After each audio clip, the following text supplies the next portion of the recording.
It's episode 113 of the Author Stories podcast. I'm your host, Hank Garner. Thank you for tuning in each week.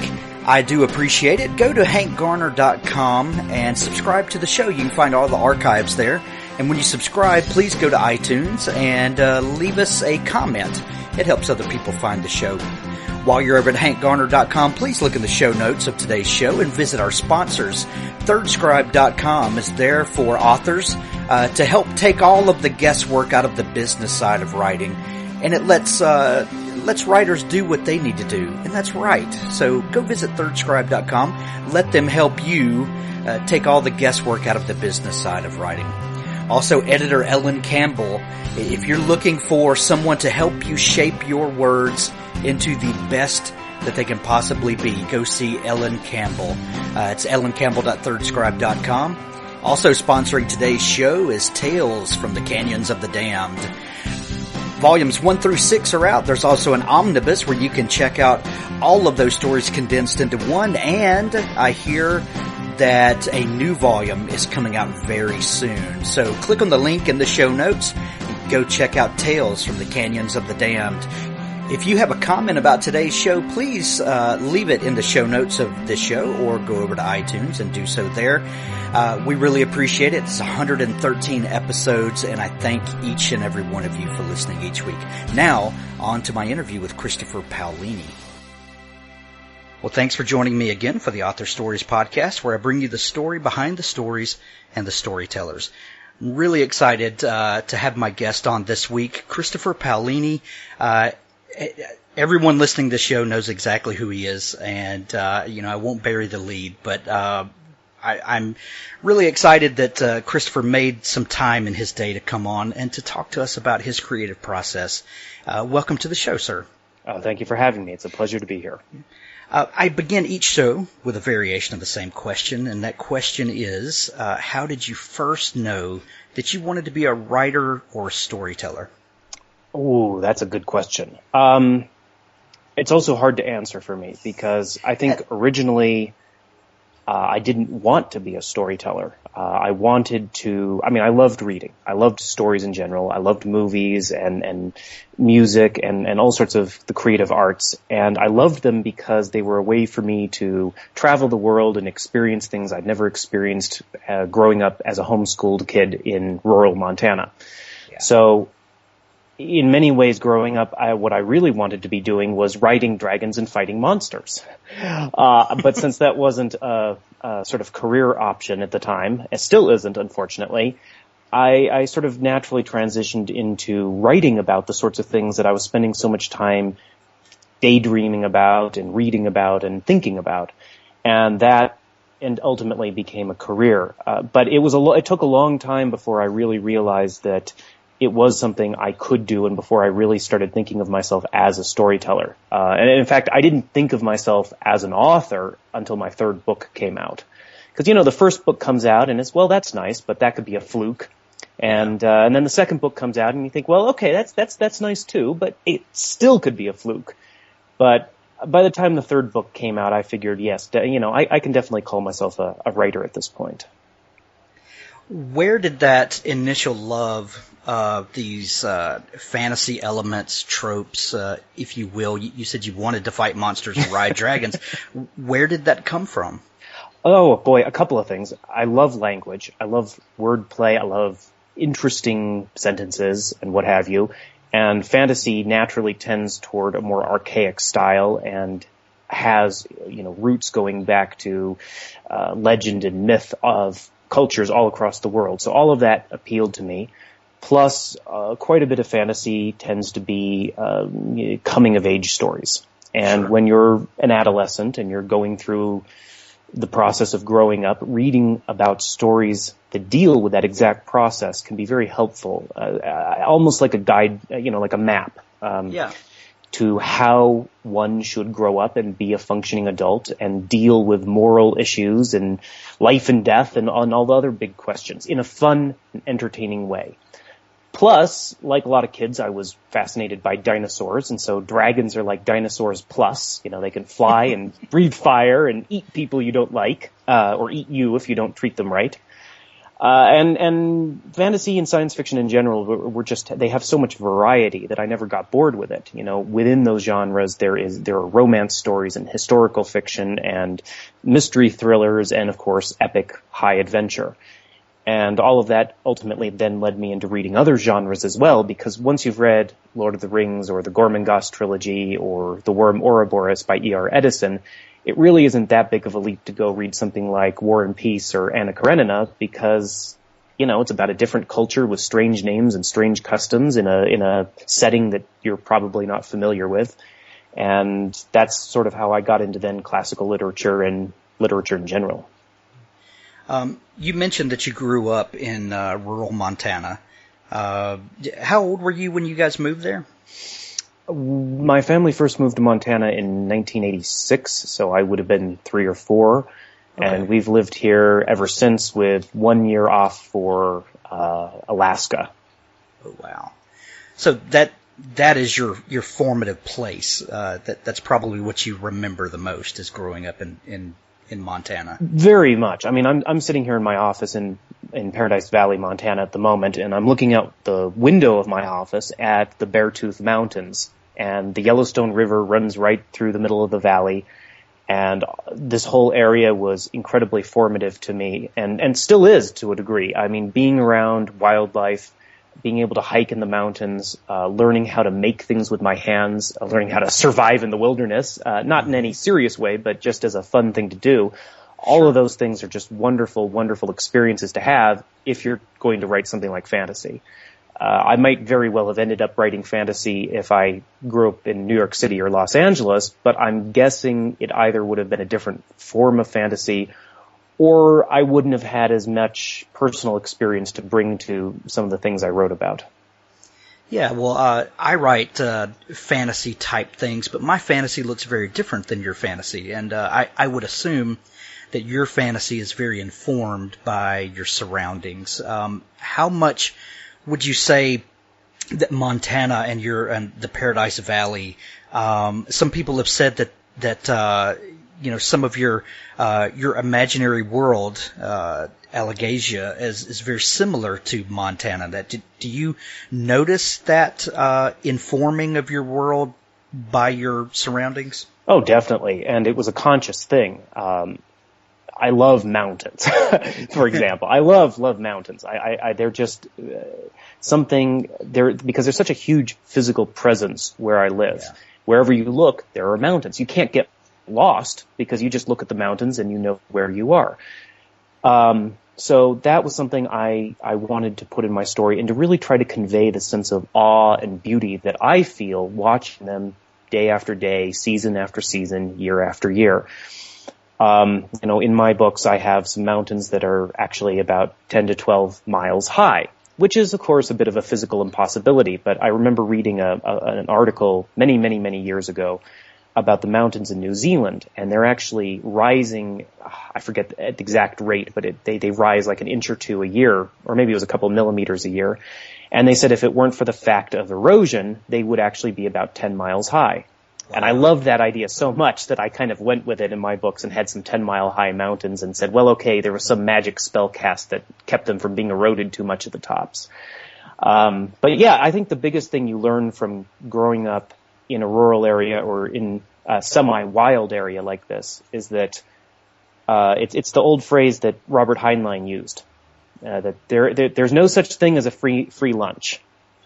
And that's really true in nature. There's always a price to pay. Everything's eating or looking to eat or being eaten, or looking to avoid being eaten.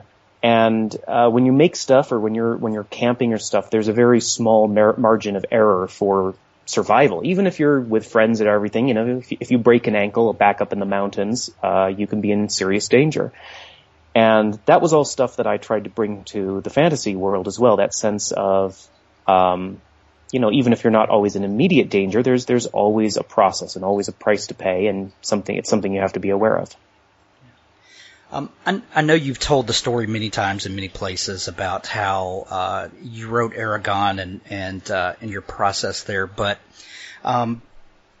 Would you, can we touch on that again, just for people that may be unaware? So you're a teenager, and you wrote this epic fantasy book that became kind of a cultural phenomenon. Kind of how did you get started with that?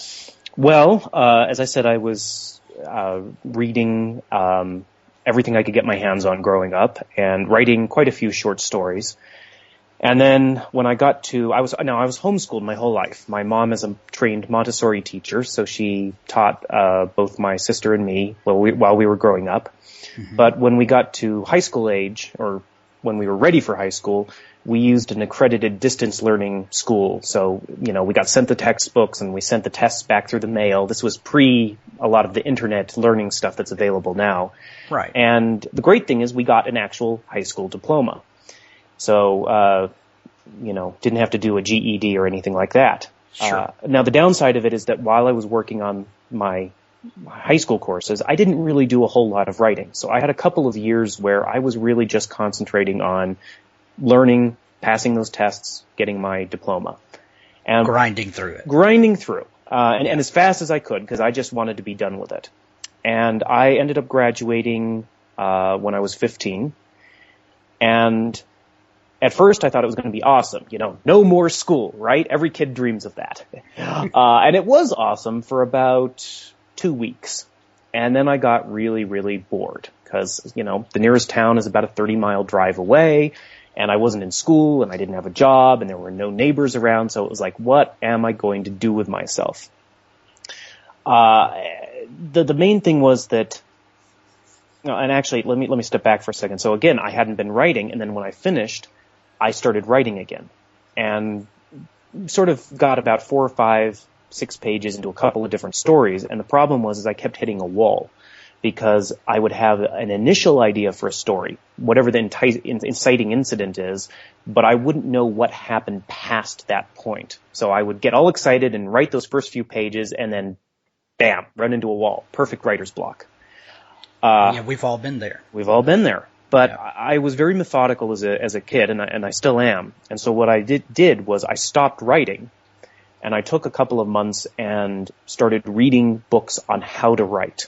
And actually, I have to give credit to my parents, because they were sort of watching all of this from a distance, and they very unobtrusively started, without any explanation, books on writing just started showing up in the house, which was awesome. Yeah. So some of the books that were helpful for me at that time were, I think Writer's Digest has a series of books that come out called The Writer's Handbook. I don't know if they're still published, but they were published annually. And The Writer's Handbook it contains all sorts of essays by different writers in different genres about their writing processes. And also, stuff on the business end of how to submit manuscripts and format stuff and so forth and so on. So reading their experiences and their processes were really helpful for me. Also, How to Write Science Fiction and Fantasy by Orson Scott Card. Characters and Viewpoint by Orson Scott Card. Although it was the viewpoint part of that book that was more helpful than the character part for me. Yeah. And then also the screenwriting book, Story by Robert McKee. And that one was most helpful because up until that point, although I knew stories had structure, I had never consciously thought about the structure. And that book got me to actually consider what happens past that first incident that I've been thinking about with my different stories.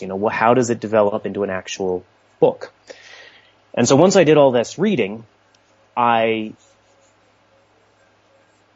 plotted out a fantasy novel and created a world for a fantasy novel from scratch, start to finish. It started a princess and had a whole story and everything. And so I worked all this out, and when I finished, I did not write it. I actually put it aside and said, okay, I just did that for practice, just to see if I could construct a world and a story for a book. Now, what I'm going to do is I'm going to do the same process, but for a trilogy, because, of course, all great fantasy stories are trilogies. Of course. And I will write the first novel of the trilogy as a practice book, just to see if I can write 200, 300, 400 pages. And then if that goes well, I will go and write a real book. And the reason I was approaching it like this is because I'd read so many stories from Stephen King and other authors talking about how they'd had to write, 2, 3, 4, 5, 6 books before they got their first one published. And I figured that was going to be the same thing for me. And I was prepared for this.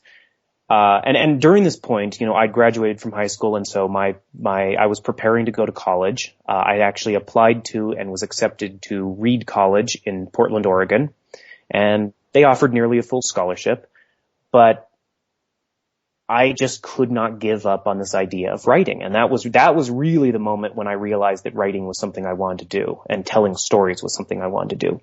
In any case, to finish up this epic and incredibly long and rambling answer to your initial question, I did then spend a couple of months working out the world and the story of this proposed trilogy, and then eventually writing the first draft, which took the better part of a year after that.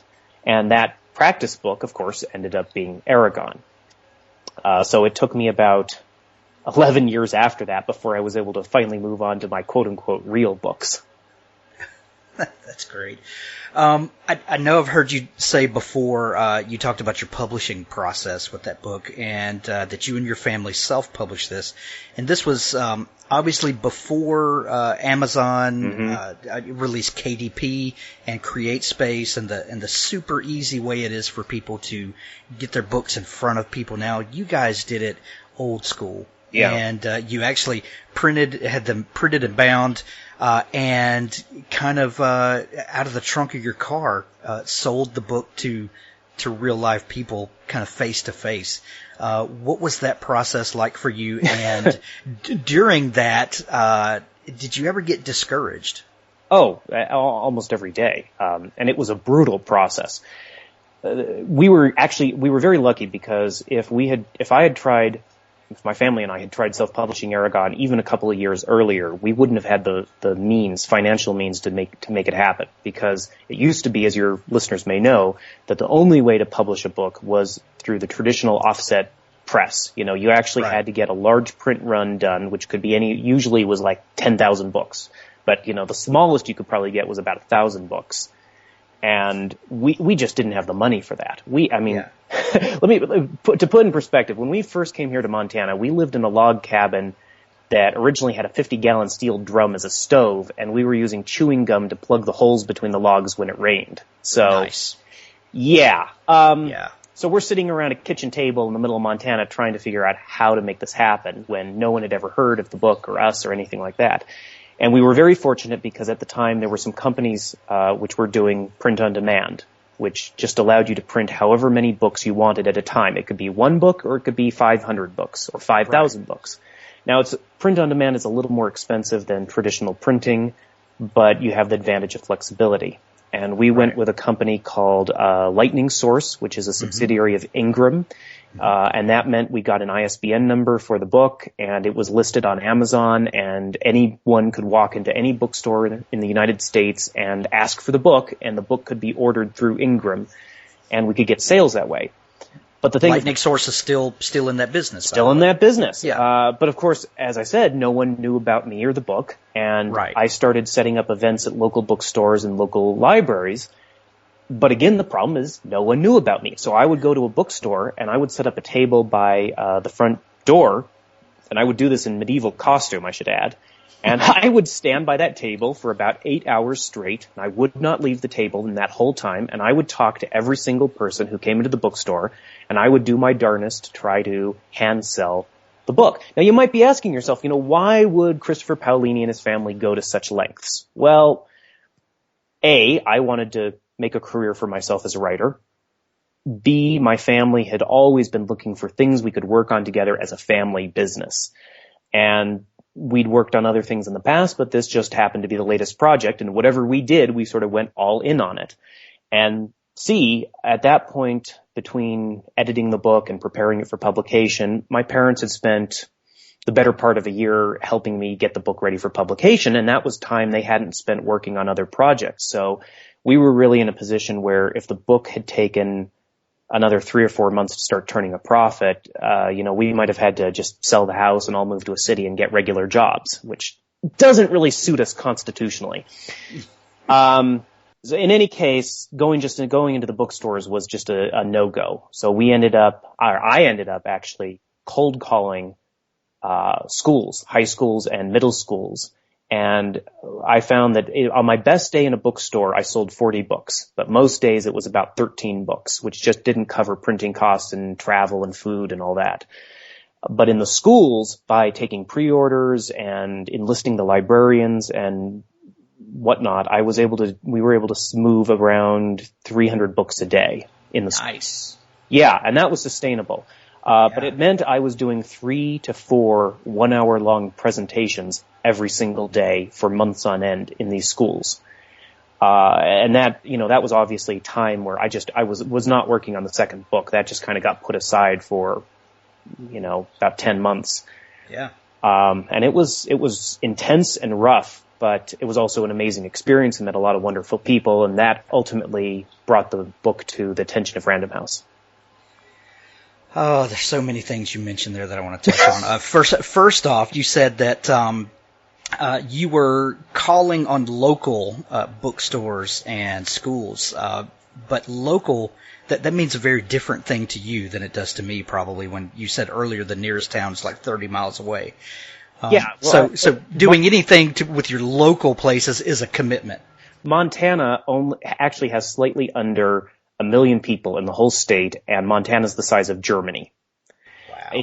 We're 700 some miles corner to corner diagonally. So I started doing events locally, but locally was including anything up to 2 to 3 hour drive away from where I am. And there just weren't enough people. So eventually what we'd ended up doing was going down to Texas. I have a grandmother who used to live in Houston. And we were able to use Houston as the home base, and there were so many schools in the Houston area that we ended up doing 2 or 3 trips down there, and also some stuff out in Oregon and stuff. So we just went where the people were, and that made all the difference. And the cool thing about librarians is they're just wonderful, wonderful people, and they're always looking to do things for the children, Yeah. And so once I got a good reception for my presentation from some of the schools I went to, the school librarians, they started calling each other. I never knew this back in the day, but the librarians all talk to each other. So I did just a little bit of, 2 or 3 school presentations in Houston. And then all of a sudden we had all these schools calling me or emailing me saying, "Hey, we heard you did a great presentation. We'd be interested in having you come talk at our school." And within a couple of days, I had another month's worth of presentations all planned out. So, wow. Yeah, it was quite the experience. Yeah, I have a friend, Stefan Boltz, who does a lot of school presentations like that, and he just raves about the not only the reception that you get, connecting with those young readers. Mm-hmm. Obviously, his book sales go through the roof when he does that, but there has to be something to be said for connecting with an audience when they are young. That probably endears them to you throughout your career. Have you noticed any of that? Do you feel like that you've kind of gained some lifelong fans from back in those days when you were kind of doing the grueling work of connecting with those young readers? Without a question. I just did a book signing in Anchorage and then Fairbanks. I flew up there for 2 days. And while I was in Anchorage, I met a reader of mine who has been writing me, corresponding with me since 2002 when the self-published edition came out. Wow. And I've never met this woman before, but I met her and her fiance, and she's been a fan for that entire time. So it's definitely happened. And there is something about the fan base you get when you have a younger audience, at least initially. I know Carl Hiaasen, who is actually the author who passed Eragon on to Random House. Carl Hiaasen wrote Hoot, which some of your listeners may be familiar with. And I remember he told me what a difference it was between his fan base for Hoot and his other young YA books versus his adult novels. And it's actually why he writes more young adult novels, because it's such a wonderful, wonderful audience. And, if you get people who fall in love with your books at that age and they still love them over the years, then they pass the books on to their children, which I'm already seeing with my fan base. And it just perpetuates itself. Yeah. You've mentioned that you were homeschooled. We have 5 children, and we homeschooled all of our children, and until high school generally, and then we gave them the choice of what they did from there. And we still homeschool our youngest son.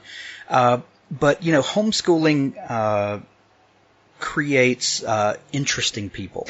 I'm gonna put it like that. Our kids were very precocious. Maybe that's not the right word. They're very mature for their age. Mm-hmm. Could carry on deep, meaningful conversation, and their peers, tend to look at you askew, and things like that. Did you ever, well, first, how do you feel like being homeschooled affected your writing and your ability to do what you did at such a young age? Well, homeschooling has a couple of great advantages and a couple of disadvantages. In my case, I think the biggest effect it had on my writing was 2 things. One, that it allowed me to pursue my own interests whenever I wanted. It also allowed me to pursue the education at my own pace, which allowed me then to graduate early. And if I hadn't graduated early, I never would have had the time to write Eragon. I mean, writing is one of those things that just takes a certain amount of mental and physical and temporal energy, and there's no way around it. So if I'd been busy with extracurricular activities and homework and other stuff, I could not have done what I did at that age. I don't think it's actually, I actually think that's the explanation why they say that the average age of first-time authors is somewhere around 34, which makes sense when you think about it because, if you're busy through high school and if you go to college, then you're probably busy through college and then you've got, all sorts of loans and other stuff you got to pay off and you might be starting a family and getting started in your regular career and, it takes a while before you can find the time to rack up the practice and the hours to actually get a book published. That to me is for homeschooling. It's the time, it's the freedom it gives you to pursue your own interests. And, you don't get beat down the way you do in a public school for your interests or for being who you are. And that allows you to have freedom. You don't get afraid in the same way. I remember having no fear of talking with adults or going out and performing with people in front of people because I'd never been criticized for who I was. I'd never been made fun of in some ways. And then of course internet comments took care of that later on, but we'll get into that. We'll get into that. Yeah. But it was a wonderful experience. And the thing is, if you take a bunch of kids and you stick them with people who are the same age, if you stick a bunch of 8-year-olds together, a bunch of 10-year-olds together, a bunch of 15-year-olds together, they're all sort of in an echo chamber and they're all imitating each other and basing their behavior off each other. And traditionally, the way it used to be done historically is you worked with people who were older than you. You were in small schools or small groups where there were lots of kids who were older than you. And in some ways, I think that forces you to become more mature and to grow up. It gives you something to base your behavior off of rather than people who are just your age. And that's something I think homeschooling can encourage because you tend to interact with older people a little bit more than when you're in a public school. I agree. And of course, the downside is that you don't interact with people your own age quite as much. Sure. That is the trade-off. But I think that given the horrific experience so many people have in public school, it's a, easy trade-off to make. Sure. And that's where parents and community and all that stuff, have to play parts and help to balance out. But great answer. Preston Lay, one of our Author Stories insiders, asked, how did you come up with the language in your books? You mentioned early on in the show that you were very fascinated with language. How was that process for you in creating that side of your world, not just your geography, but the language that the people inhabit and that part of their culture? Well, I've always liked language. Last time my family lived in Alaska, this was back in 1990, so I would have been maybe 6 or 7. I remember getting my mom to find dictionary of Sanskrit in the local public library, because for some reason I got in my head that I wanted to learn Sanskrit because I'd heard somewhere that it was, sort of the foundation for Indo-European languages, and that just fascinated me.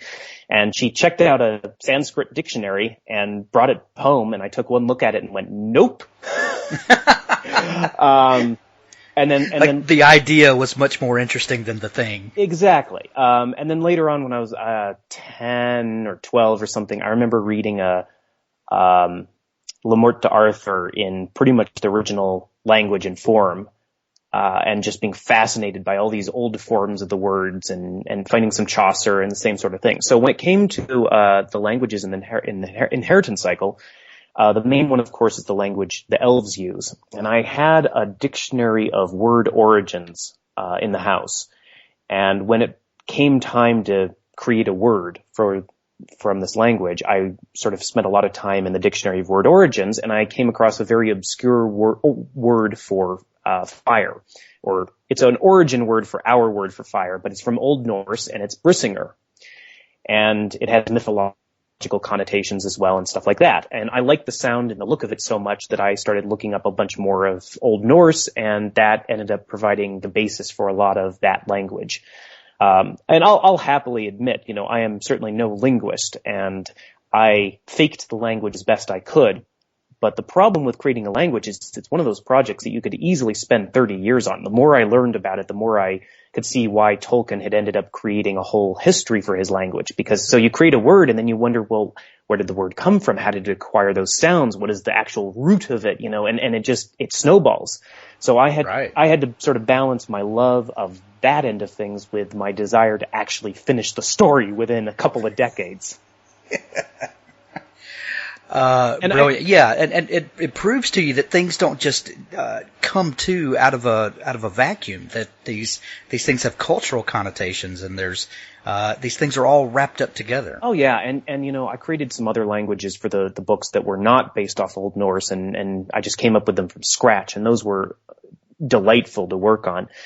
But the language itself actually created some of the story. There's an instance in the first book when Eragon blesses a child in the ancient language. And I wrote out the blessing in the ancient language, and I put it in the book and didn't think too much about it. And then in the second book, I was having to work out the languages in a little bit more detail. And I realized that Eragon, or rather I, had made a mistake in that blessing back in the first book. Instead of asking for the child to be shielded from misfortune, I had written essentially, may she be a shield from misfortune, which of course has a very different meaning. And I was just going to fix it in reprints, and then I started asking myself, what would be the implications if that's what Eragon actually said in his blessing? How would that affect the child, and what would happen? And that ended up being a major storyline in the series that I never planned on. Wow, where a simple mistake becomes an opportunity. Exactly. And I would point to, Ursula Le Guin with her use of true names and stuff in the Wizard of Earthsea trilogy, and also Tad Williams with Memory, Sorrow, and Thorn. He used quite a bit of Old English-inspired names along with other things in those books, and both of those were definitely works that also sort of got me interested in this stuff and looking along these lines. How long did you toil with selling the book, doing personal appearances and bookstore signings and things like that? How long were you kind of going through that process before the magical fairy tale aspect happened, where someone discovers your book on vacation and all the magic happens? Yeah, it was the better part of a year. It was most of 2002.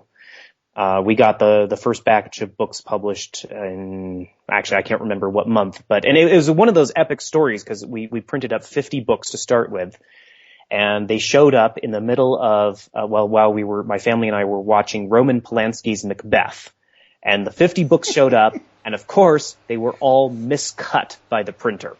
So we had to rip off the covers, send the covers back for credit, and then we burned the interiors of the books. We had a proper book burning. Nice. But yeah, it was the better part of a year. That's the only thing I endorse about book burning. That story. But so then I think we've all heard the story. Someone discovers your book on vacation, sends it to an editor, to a friend. You then get picked up. How long was it before your book came out with your publisher? Another year. Because of course publishing schedules are pretty slow. They usually work a year in advance of actual publication. So end of 2002, I got approached, I think it was October, November, I got approached by Random House, by my editor to be at Random House at the Knopf imprint. And the first batch of editing, because of course I'd been thinking of the book as done. My family and I had edited it. I always hate saying that phrase. Edited it. I'd had editing from some authors here in the area, and, the book had been getting a great response, so I'd been thinking of it as done and finished. But a good editor can always bring more to the table, and Michelle, my editor, is a very good one. So the first batch of editing from her showed up on Christmas Eve of 2002, and that was an interesting experience because at the time I didn't know how much give and take there was with editors. I didn't know if every single mark was sort of the word of God and everything had to go through, or I could do different things than what was being suggested, or if there was a negotiation process involved or what. So that was a learning experience. Well, touch on that just a little bit, if you would. I think a lot of people would be interested to hear that. You were very close to this book, obviously. You and your family had edited it together. Another layer of being super close to this book. How did you navigate those waters of dealing with an editor first off? Well, it didn't help that when the editing showed up, my editor was out on vacation for however many weeks around Christmas. So I had the editing, and all I was doing was sitting and stewing with it, and right. I couldn't ask any questions. But what I ended up discovering is that basically editing marks are just there to let you, the author, know that the person reading through the manuscript was distracted from the story for some reason, taken out of the story from some reason. And it's your job as the author to either address the logical question that has been raised, or remove the distracting element, or change the distracting element, or sometimes say, this is a matter of personal taste, and just because you found this distracting doesn't mean that someone else will, and I'm going to keep it in the book. And editors are perfectly happy with all of this being a conversation. The amount of time they're willing to put into an individual book may vary from editor to editor and publishing house to publishing house. But in general, they're looking to make the best book possible. And of course, the author's looking to make the best book possible. So it really is a conversation between you and the editor. Tell me if I get this right, but Christmas of 2002 would have had you barely 19 years old? I was still underage when the contract was signed with Random House. I was still 17. And I remember that because my parents had to sign the contract with me because I was still a minor. And then I think I turned 18 at the end of 2002. Okay. And then I was 19 when it came out in 2003 with Random House. That's nuts. Yeah. When you said earlier that the average author publishes at like 34 or whatever it was, most people have had a little world weariness underneath them when that happens. Being 17, 18, 19 years old, I can only imagine how daunting this all was to you. But keep in mind, by the time Eragon came out by Random House, that meant I had spent 3.5, 4 years working nonstop on that book. Right. Now that wasn't all writing. That includes the public appearances and stuff. But in this day and age, public appearances and presentations and signings are part of the job of being an author. So sure. I definitely believe that if anyone has any sort of aptitude for, whether it's writing or playing an instrument or, gymnastics or what have you, if you spend 3 to 4 years working nonstop on that subject, you're going to be pretty good by the end of that time, especially if you approach it in a considered, methodical manner and you look for people who can help you get better. I mean, I will happily admit I have learned more about writing from editing than I ever have from actual writing. because it's like, it's just like music. It's very hard for a singer to hear when they hit a bad note sometimes. And that's why even the best of singers have voice coaches. And that's exactly what editors are for writers. They are your voice coach. And as hard as it is sometimes to swallow your ego and listen to what they're saying, 9 times out of 10, they know what they're talking about. Absolutely. You have one of the, you have a very singular experience. I don't know of another author at your age that published such a popular and important book that got such attention. You probably can speak to this like no one else can. When that book came out, and were you ready for the sort of attention that it got and that you got? No, I don't think anyone could, because it's so different from anyone's day-to-day life. I actually look at what some of these young musicians go through and shake my head and just think, boy, I'm so grateful that's not me. Because actually, being an author is sort of the best kind of celebrity, because people may know who you are, they may even recognize you, but for the most part, you get to live a nice, quiet life, aside from when you go out and do your events. But no, there was no real preparation for me aside from the events I did when it was self-published. And the main thing I learned was, because this was something that I was doing for my livelihood, I was very careful about what I said in public and how I comported myself in public. And I really tried to leave a good impression wherever I went and with the events I was doing. And that just kept me out of a lot of trouble, because, when you're 18, 19, 20, and a whole lot of success comes your way, especially as a young man, I think there's definitely a temptation to get a little cocky there. Yeah. And I might have indulged in that once or twice in privately, but I really tried to, keep in mind how lucky I was and how unusual this was. And actually, I did not understand how unusual it was until, I'd had some more experience. The older I get, the more I look back on it and go, wow, that was weird. And I am so, even from the very beginning, I've been so grateful for the support of all the readers and the booksellers and the librarians and everyone involved who made it possible, because it made it possible for me to, not have to sell the house and move to a city and get a regular job, and to be able to continue to tell stories the way I love to tell them. Did anyone around you, maybe agent or a publisher, did any of them give you any advice on kind of how to handle what was coming up, or was this as much a surprise to them as it was to you? Okay, so Random House, the Knopf imprint at Random House was looking for a big YA project, because they didn't have Harry Potter.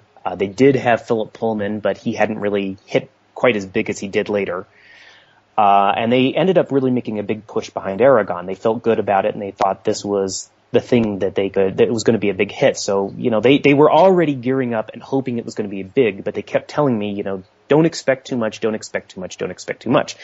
But prior to the book coming out, when I was still doing the last few events for the self-published edition, even though the contract was signed with Random House, I had some commitments they allowed me to fulfill.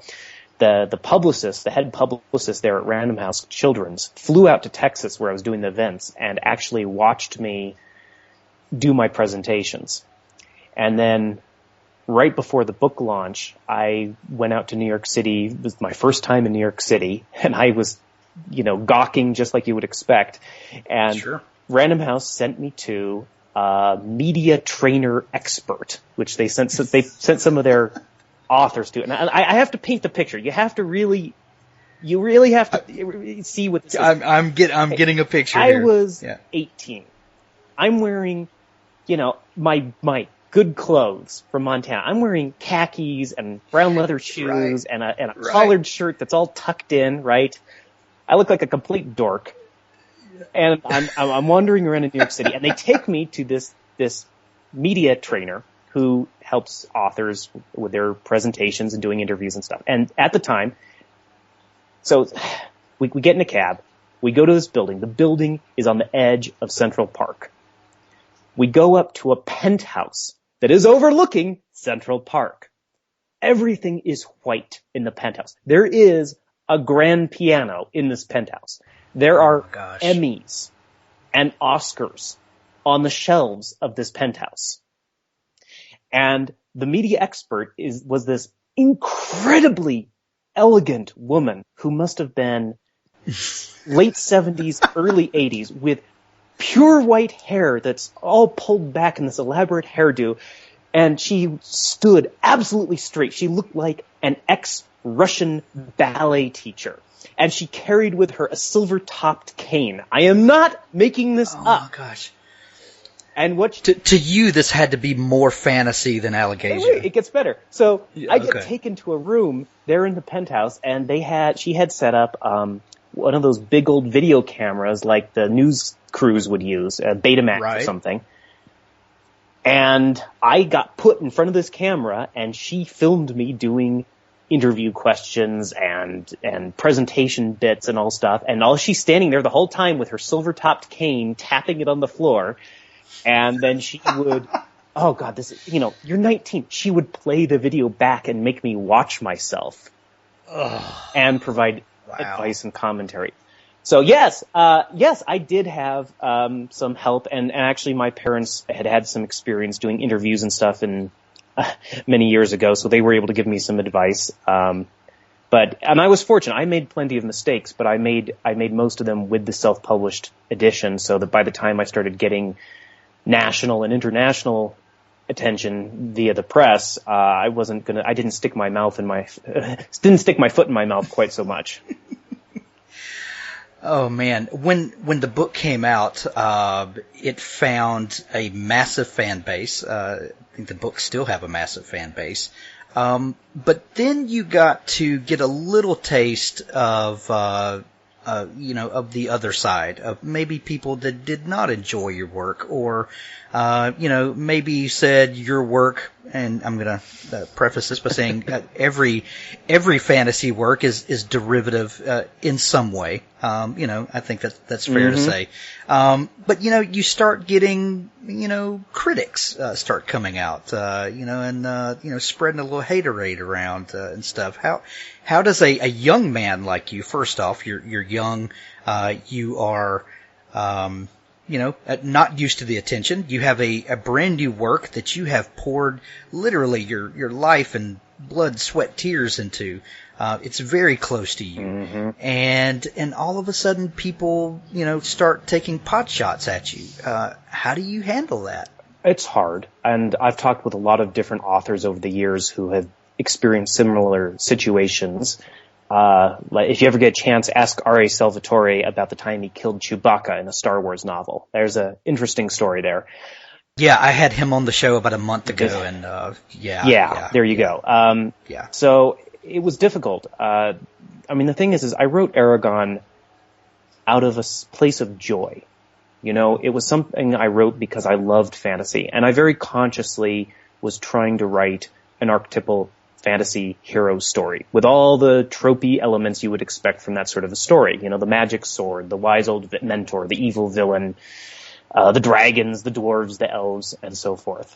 And I was doing it in order to try to write a love letter to the genre and put my own stamp on it as well. And I think I accomplished exactly that. And the response from the readers showed that there was definitely a hunger for that sort of a story out in the marketplace. So when people would criticize the series, it was hard, but I also didn't take it too seriously, or tried not to take it too seriously, because any book that's successful is going to have people who don't like it. You can't please everyone. It's physically impossible. There are people who hate Tolstoy and Jane Austen and Dickens and every one of the big successful series over the past 10, 15 years has had plenty of detractors, sometimes for good reason. But it's a matter of personal taste. And I think ultimately where I came down with this was that I had written something that a lot of people had enjoyed, and that was really all any author ever could hope to do. And I will, and I'm very proud of the series, and I will continue to try to improve as a writer moving forward, and hopefully I can show with my next works, greater range beyond what I did within the inheritance cycle. But the main thing is, don't read reviews, don't watch yourself, don't listen to interviews you're in. I've heard that advice from, I shared the green room one time with Penn of Penn and Teller.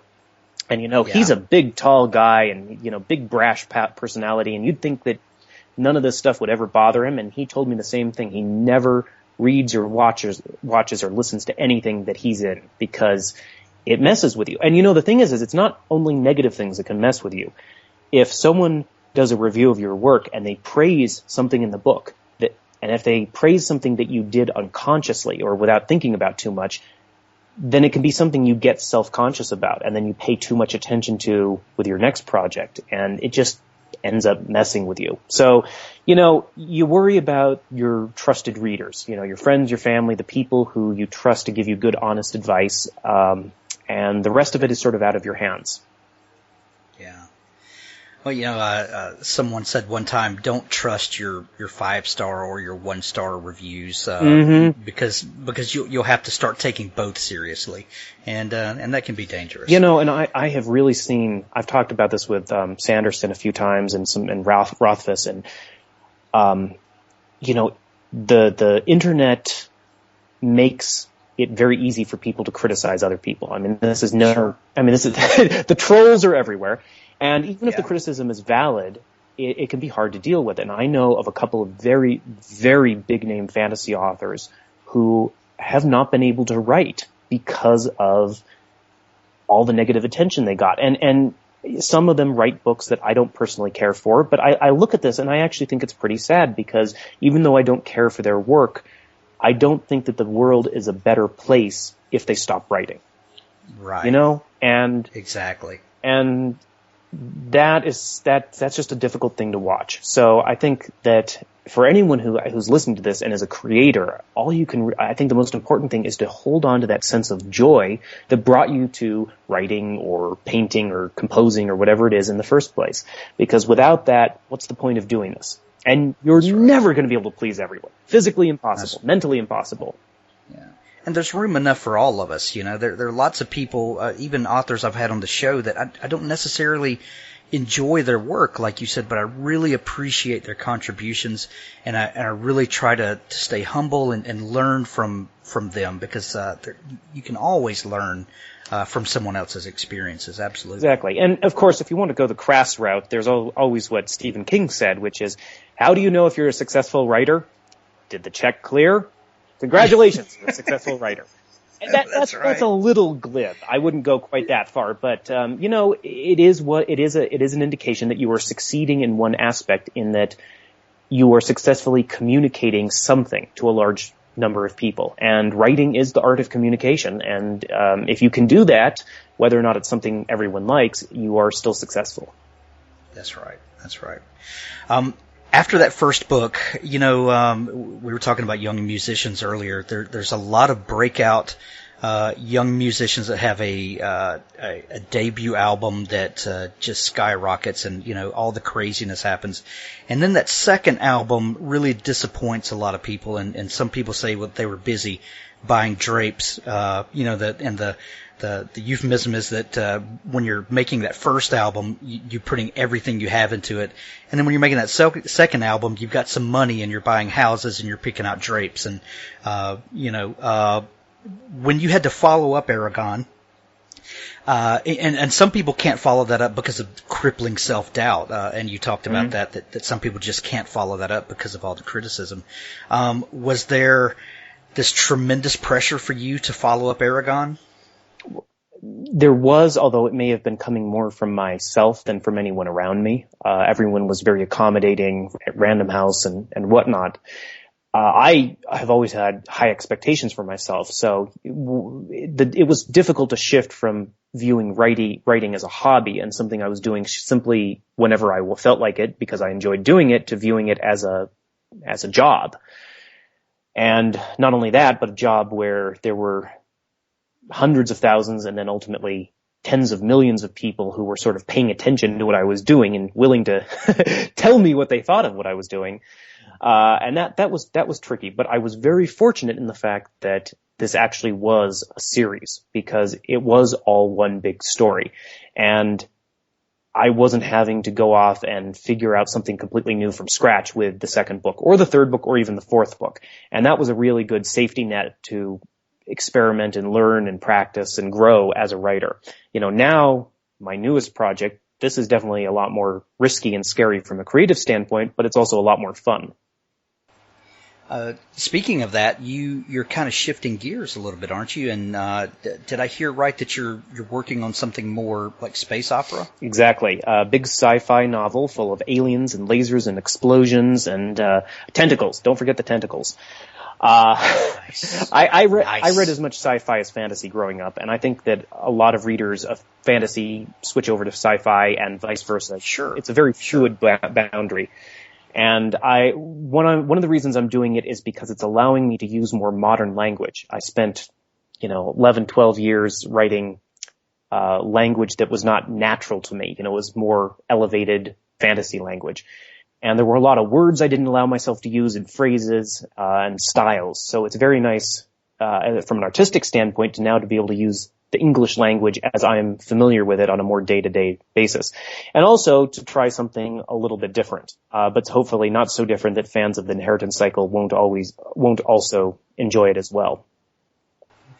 Who would you say your target audience for the new book will be? Do you have a specific age group that you're targeting? Is this just for everyone? Is it more mature subject matter? I'd say it's for everyone. I think that people who have read the Inheritance Cycle when they were younger and are now older would probably enjoy this just fine. I think younger readers will like it as well. It's not technically going to be a YA book, because the technical definition of a YA book is the character under. If the main character is under 18, you can have as much violent rape and violence as you want, and it's still considered a YA book. As soon as the main character is 18 or older, it's now considered an adult novel. For whatever reason, that doesn't always make the most sense. Sorry, right. I have a ringing phone here at the moment. But that's sort of the approach I'm taking with this book, is just telling the best version of the story I can, and whatever it ends up being marketed as is up to the publisher. Gotcha. When can we expect to see it? Well, as soon as possible, I hope. I finished the first draft earlier this year, and I'm currently doing a whole bunch of rewrites and revisions just on my own. I'm not writing this under deadline. I had over a decade of deadline, so I'm not really eager to jump into another one. But the rewriting and edits are going well. And actually, this is something anyone who's listening who's an aspiring writer might want to keep this in mind. You might think that once you publish a few books, that writing another book is going to be an easier process. And you know what? It really isn't. Right. You get more skilled technically. It becomes a lot easier to accomplish things technically when you want to. But, this book needs some work with the editing and the rewriting. And just like with Eragon, I rewrote the first draft of Eragon pretty substantially.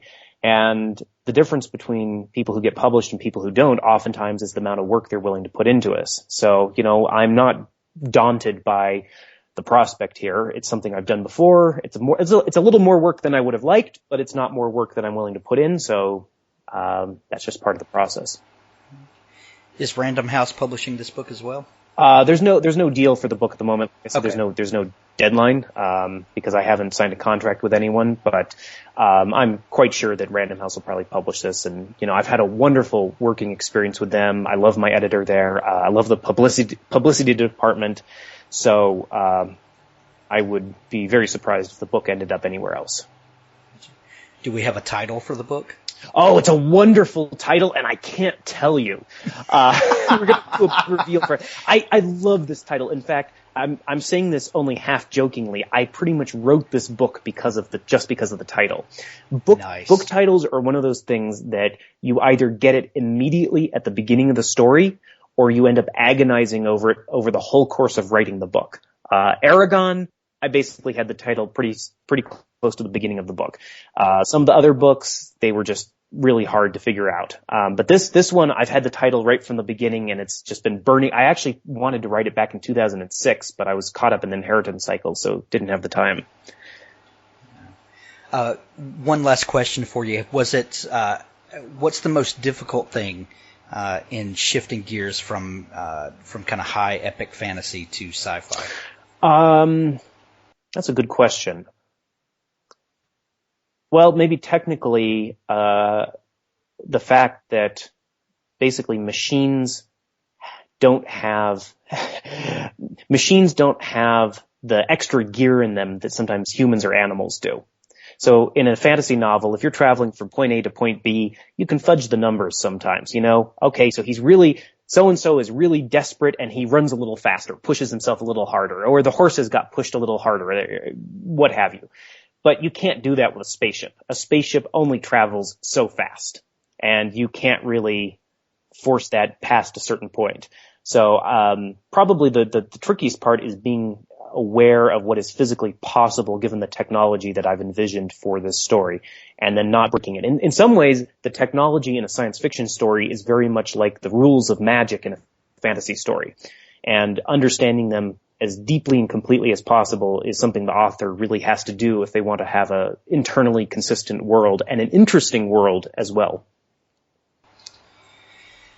Christopher, thank you so much for taking time out of your busy schedule to come on the show. I really appreciate all of the wisdom that you've shared, and thanks for just opening up and sharing your story with us. My pleasure. Thank you. Well, I would just say again how incredibly grateful I am for all my readers and supporters over the years. It's made all the difference, so a big thank you to everyone.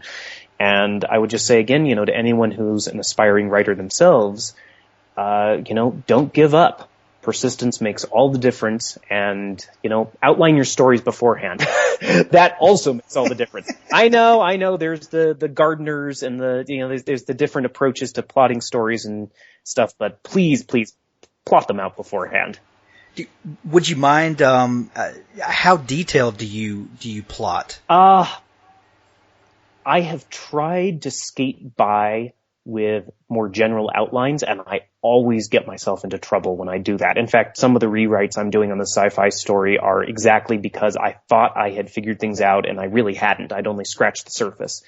For the inheritance cycle, I worked out the general outline of the series before Eragon, and then I worked out Eragon in much greater detail, and I did that for each of the individual books. So, for example, for the second to last book, I think I had an almost 20-page outline for the book. Single-spaced, full-size pages. For this most recent book, after I finished reading the first draft, I wrote 200 pages by hand in under a week of just notes on the story. So that's the stuff the reader never sees and never should see. But it's the sort of thing where if someone comes up to you and asks you any sort of question about the world, you should have a good answer, and about the characters as well. So I believe that you should outline enough that you can start writing, not enough that it's dead on the page when you actually write it. You need a little wiggle room for the creativity and to just invent things as you're writing, but you do need to know who the characters are, what the world is, what the technology is, what the magic is if it's fantasy, and how things generally are going to fit together. And if you know that, the great thing is when you sit down to write, you don't have to worry about figuring any of that out. It's like the piece of music is already composed. Now you can concentrate on performing it as beautifully as possible. And that's what writing is. Writing is a performance. It's excellent advice. Christopher, where can people follow you to, I know you revamped your website, maybe a year or so ago, and you've been posting fairly regularly there. But where can people kind of plug in to follow you and to keep up with what's going on? My website is Paolini.net. And as you said, there's a huge amount of content on there. And one of the big things is I've been doing a series of video interviews with authors, very much like we've done today, discussing all sorts of stuff about writing and art, which I have a lot of fun doing. And of course, lots of news about my current writing projects. You can also find me on Twitter at Paolini, and I'm also on Instagram at Christopher Paolini, and Facebook as well. So you can find me many places on the internet, and if you follow me on Twitter, I tend to post lots of information on writing, as well as weird videos on how to shave rabbits and things like that. So, it hopefully... The important stuff. That's right. Hopefully it'll be an entertaining read if you follow along. Excellent. Thank you, Christopher, for taking time to come on the show. We appreciate it. I'm going to put links to all your stuff in the show notes, and I wish you all the success with your new book. Also, my pleasure. Thank you so much for having me. This was a lot of fun.